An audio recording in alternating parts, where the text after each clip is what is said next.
part et on sait pas où on va avec les panneaux. Le jeu, c'est de prendre la première voiture qui s'arrête et d'aller là où elle va. Ce sont les gens qui choisissent pour nous. Va là où les gens nous emmènent. On s'en fout d'où aller parce que c'est pas d'aller loin qui nous importe, c'est d'aller avec eux. Et le plus loin, c'est d'aller plus loin dans l'humain, dans les rencontres. On va pas leur dire non. S'ils vont à Saint-Malo, par exemple, on va à Saint-Malo. Personne ne vous attaque. Ils ne savent pas encore qu'ils nous attendent. C'est le principe. Combien on rencontre de personnes qu'on n'a pas décidé d'encontrer? Qu'est-ce que je trouve ce matin sur la porte? N'ouvre pas le seau rempli derrière. Alors attention, ne pas renverser un caca. On n'a pas accès à la salle de bain qui est juste en bas et bah, il a improvisé, hein, il sait faire avec ce qu'il a. J'ai fait au mieux, hein. Filet 2 Doliprane de 500.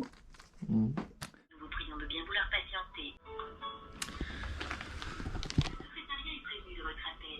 Je me demande qui est la personne qui choisit les musiques pour faire patienter les gens. Ici, aucun médecin n'acceptera de faire le déplacement. Veuillez ne pas quitter, nous allons prendre votre appel. Bon, et ben on dit au revoir à la chambre du bonheur. Et le seau du malheur. Attention à pas cogner, hein. Il y a peu d'auteur sous plafond. Cette nuit c'était incroyable. Cette nuit j'étais comme ça. On va où, tu sais? La clinique Sainte-Thérèse pour soigner le petit Nicolas. Il faut que tu résistes.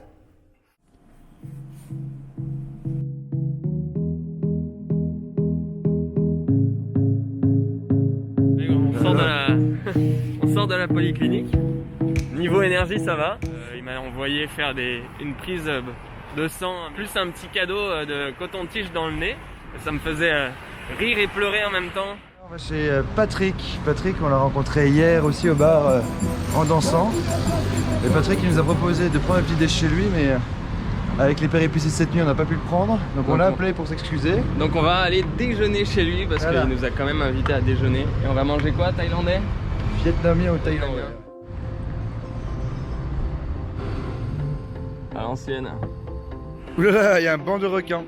Alors ce qui est intéressant à 7, comme de l'autre côté, il y a les quais, c'est que les numéros ils suivent. 34,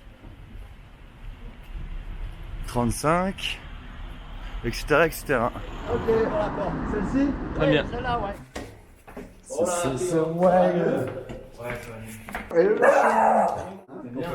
C'est génial. Quand on est venu ici, on se demandait si tu nous as dit plat vietnamien ou plat thaïlandais. Tu kiffes l'asiatique particulièrement? J'ai vécu 12 ans au Vietnam. Je suis pas né là-bas, hein. Je suis né en Polynésie. Parcours classique. Si tu veux du parcours classique, je suis né en Polynésie, j'ai vécu mon enfance au Vietnam. Ensuite, je suis allé plusieurs fois en Indonésie parce que mon père travaillait en Indonésie, à Sumatra. Il faisait quoi là-bas? Caoutchouc. Alexa, s'il te plaît, ma petite chérie, tu s'appelles Ay Mama Que Paso de Social Media. Buena Vista Social On y Media. est presque. N'importe quoi. J'aime bien votre cheminement, j'adore. Bon, si, il n'y a pas d'âge pour le faire, mais j'ai toujours eu des contraintes qui m'ont empêché de faire ça. Et de la famille? Ah oui, mon grand-père, Ouais. mon petit frère et moi. Ça, c'est à Saigon. C'est toi là? Ouais. Excellent. Mon grand-père, je crois qu'il avait la même cravate dans le même pantalon. Non. Et là, c'est ta mère. Un petit cotis Jackie Kennedy avec sa robe. Oui. Ouais. Et toi, t'as combien d'enfants là maintenant? 6. Je trouve que tu racontes toujours ta vie d'une manière un tout petit peu différente. En vieillissant, forcément, on analyse différemment ce qui s'est passé avant. C'est comme quand tu vois un film, t'as une carte de lecture qui est tout le temps un tout petit peu différente. Mes parents étaient très loin, ils étaient à l'autre bout du monde, ils étaient au Vietnam. J'étais très très en rébellion là. J'étais en manque de mes parents, ça c'est sûr. J'allais dans des trucs, besoin de chercher un groupe peut-être. J'ai milité dans des mouvements anarchistes, je passais la semaine en internat, je rentrais le week-end chez mes grands-parents à Paris. Et 3 jours avant la rentrée, je dis à ma mère, je veux pas aller en médecine, je vais vivre pour moi, je vais inscrire en fac de sport. T'es sûr mon enfant, ça fait quand même 15 ans que tu vas être médecin. Et je lui dirais merci parce qu'elle a pas insisté. J'ai fait les arts et métiers. Dans le nom de l'école, t'as art et métier quoi. Et c'est une école d'ingénieur. Tu dis il y a un truc qui est intéressant là-dedans. Parce que l'ingénierie c'est de l'art. Et je voulais faire que cette école-là. Je voulais pas faire une école d'ingénieur. Oh, t'es pris dans mon école, mais viens parce qu'on ne travaille pas. Et comme je suis un gros paresseux, j'ai dit Oh, c'est bon. oh bah c'est bon, bah j'arrive. Bon plan. Bah du coup, j'étais dans cette école de commerce. Après, j'ai monté des boîtes, et puis la dernière, ça a bien marché. Puis je suis reparti en tour du monde, en octobre dernier. D'accord.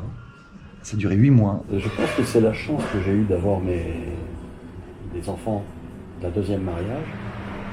Tu vois, mon plus jeune fils, il a 19 ans. Ouais. Donc, C'est devenu une deuxième jeunesse. c'est une deuxième jeunesse quelque part, oui. Tu la vois toujours? Elle est fâchée. Elle m'a quitté. Ça, c'était la première. La deuxième. La deuxième. Elle m'a quitté, mais elle est fâchée.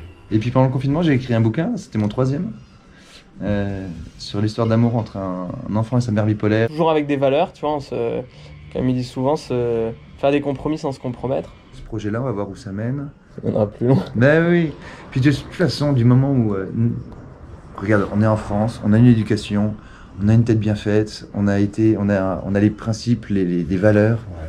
Qu'est-ce que tu veux qui nous arrive quoi. Eh. Merci encore, cette boost. Bon, il fait une petite sieste, il se requinque. C'est bien. Je savais beaucoup moins comment s'y prendre. Ça surprend. Le petit déj de 14h30 est servi. Oui. Direction pôle radiographie pour une échographie. On nous a remonté à Arles, on est allé jusqu'au Gros du Roi. Du Gros du Roi, on est allé à Montpellier. Et de Montpellier, on est arrivé à Sète, finalement. Eh bien, pendant que Nicolas fait le tour des services de l'hôpital, moi j'ai fait le tour de Sète et on m'a dit que je pouvais pas comprendre comment était fait Sète sans avoir été en haut de la ville. Sète qui est également capitale du graffiti. Et pour monter tout en haut de la ville, apparemment il y a des escaliers que je dois trouver. Là-bas ça monte, on va voir si c'est par là.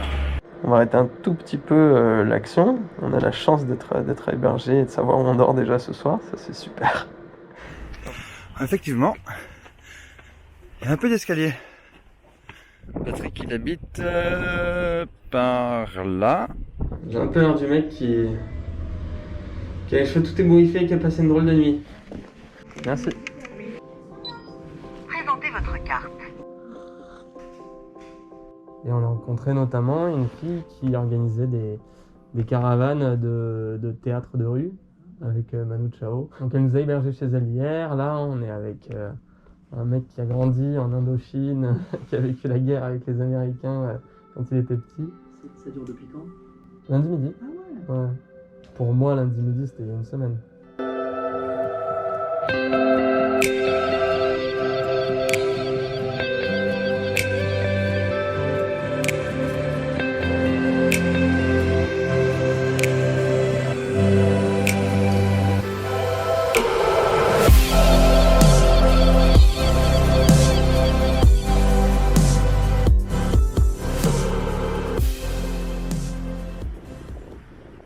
Alexa, allume le salon en vert. Même plutôt du violet kaki. France Info. Non, Alexa, stop. À 18. Alexa, si tu devais aller plus loin, t'irais où? Désolé, je ne sais pas. Ça, monsieur, ça c'est la France. Absolument. Un peu de saucisson. C'est Un peu de- une, un peu de vin. une petite chose qui va me manquer quand je serai parti en Asie. Alexa, parle avec la voix de François Bayrou. Ah non, pitié. La visite chez le docteur, elle a pas aidé. Hein. Ah, moi je suis au top, hein, là, c'est juste pour. Il va faire un gros dodo. Nicolas, il est plus loin, là, plus loin dans le C'est ma manière mal. de méditer. Je médite. À votre santé. Ça, c'est le marché aux valeurs, ça. tu vois. Tu penses que cette dame, elle est encore vivante hein? J'ai des doutes. Juin 70. C'est ta maison, ça? C'était la piscine de la boîte où travaillait mon père. C'était quelle boîte?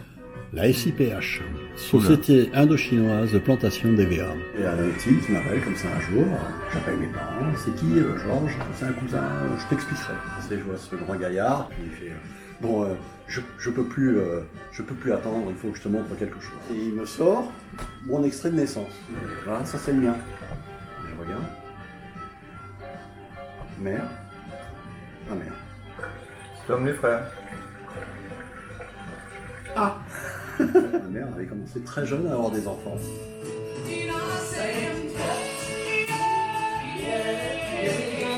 Et tout ira bien.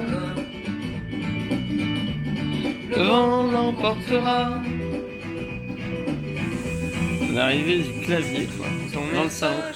C'est parti. Ah, mais attention, hein, Jérôme, c'est de l'émotionnel au piano. On va faire sur la musique ce soir, tu vas voir.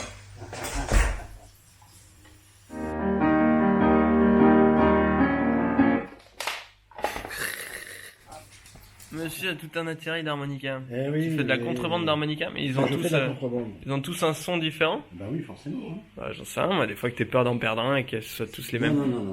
Oui, tu dois connaître la chanson d'Adèle. Ça va? Dreams come true. Guess you gave it didn't give it to you. She's gonna get a smack, and I'm gonna give you three. Yeah!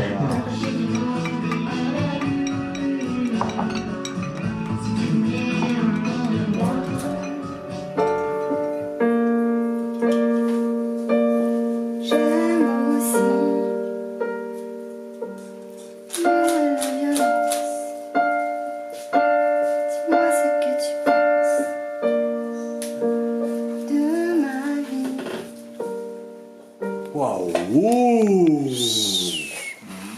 Ah ouais! L'amour et la violence. Là, vous avez fait Oh, mais un beau truc. Là.